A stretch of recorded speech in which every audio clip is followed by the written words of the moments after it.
অনেক দোয়া করেছ, অনেক চোখের পানি ফেলেছ, কিন্তু কোনো আশা ভরসা পাওনি। চিন্তা করো না, একদিন আসবে তোমার দোয়াগুলোতে রাজি করিয়ে দেওয়া হবে। শুধু ধৈর্য ও সবর রাখো আল্লাহ তাআলার ওপর। সেই সবর ও ধৈর্যের ফল অবশ্যই তোমাকে আল্লাহ তাআলা দেবেন। সবে মিলে এমন একদিন আসবে যখন তুমি তোমার সমস্ত দোয়ার জবাব পেয়ে যাবে। তোমার দুঃখ কষ্ট দূর হয়ে যাবে, তোমার মনের শান্তি ফিরে আসবে। শুধু একটু সবর রাখো আর আল্লাহ তাআলার উপর ভরসা ও বিশ্বাস অটুট রাখো। তোমার মনকে তুমি কেন এত কষ্ট দিচ্ছ? কেন তোমার ওই মন দুটো চোখ অশ্রুতে ভরা? তাহলে কি আল্লাহ তাআলার ওয়াদার উপর বিশ্বাস নেই? আল্লাহর উপর তুমি কি জানো না এই পরীক্ষা বেশি দিনের জন্য নয়? তুমি কি জানো না যে আল্লাহ তাআলার কান্না করে কোনো কিছু চাওয়া অনেক পছন্দ? এটা মনে রাখবে, আল্লাহ যখন তোমার কোনো পরীক্ষা নেন তখন সেই পরীক্ষার ফল কি হবে সেটাও তিনি ঠিক করে রাখেন। তিনি রহমান, তিনি রহিম, তিনি সব দেখেন ও শোনেন। তিনি এটাও জানেন যে তোমার মনে কি আছে, তুমি কি ভাবছো, তুমি যা দোয়া করো তিনি সবই জানেন। তোমার দোয়া করা, রাতের পর রাত জেগে কান্না করা, এই সবই তোমাকে তোমার রবের দিকে টেনে নিয়ে আসে।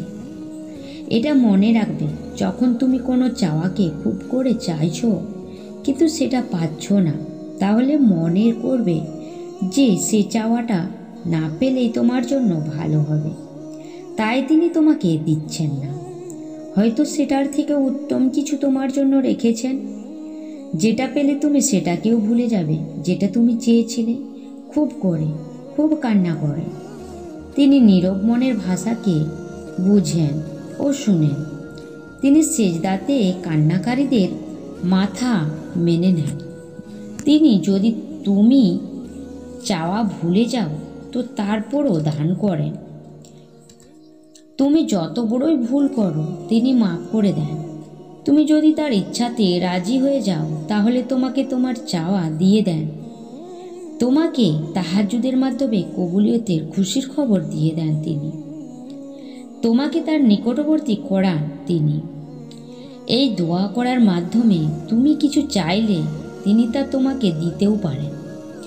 তুমি যখন দেখবে তুমি কোনো কিছুতে অনেক কষ্ট পাচ্ছ তাহলে নিরাশ হবে না। এটা মনে করবে আল্লাহ তোমাকে তোমার এই কষ্ট করে সবর করার মাধ্যমেই তোমার সব চাওয়া লুকিয়ে রেখেছেন। সময়ের ব্যবধানে তিনি তা তোমাকে দিয়ে দেবেন। ভয় পেও না, তোমাকে সাময়িক নয় বরং চিরস্থায়ী সুখের জন্য বেছে নেওয়া হয়েছে। যদি তোমার জীবনেও অফুরন্ত ঝড় আসে তাহলে চিন্তা করো না, জীবনে আসা সমস্ত ঝড় শাস্তি হয় না। কিছু ঝড় আমাদের সফলতা পর্যন্ত নিয়ে আসে। তুমি কি ভুলে গেছো হযরত নূহ আলাইহিস সালাম এর কথা? যখন দুঃখ সহ্যর বাইরে চলে যায়, জীবন নিরুপায় আর প্রাণহীন হয়ে যায়, এমনকি নামাজও না পড়ার মন চাইছে, তখনও উপস্থিত হও আল্লাহর সামনে আর বলো যে আপনার ভালোবাসায় এসেছি। যখন তোমার সব রাস্তা বন্ধ হয়ে যায়, সবাই তোমার সাথ ছেড়ে দেয়, তুমি তখনও সবর করতে থাকবে।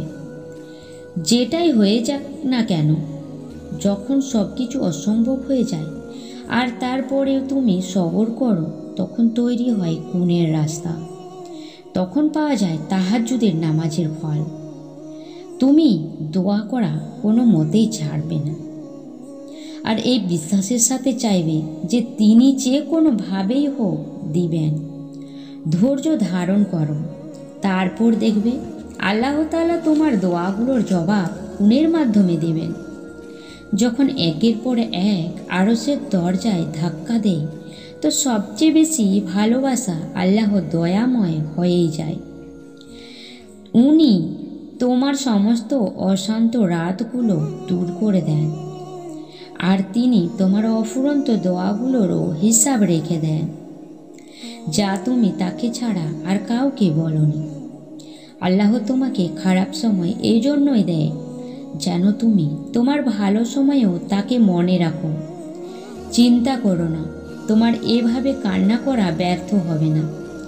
তুমি কি জানো না, তুমি আল্লাহ তাআলার খুব নিকটে, খুব তাড়াতাড়ি তিনি তোমাকে তোমার দোয়া চাওয়ার জবাব দেবেন এবং তোমার দোয়ায় গুণ বলে দেবেন। এটা মনে রাখবে, তোমার রব খুবই লজ্জাশীল। তিনি তার বান্দাকে খালি হাতে ফিরিয়ে দিতে লজ্জাবোধ করেন।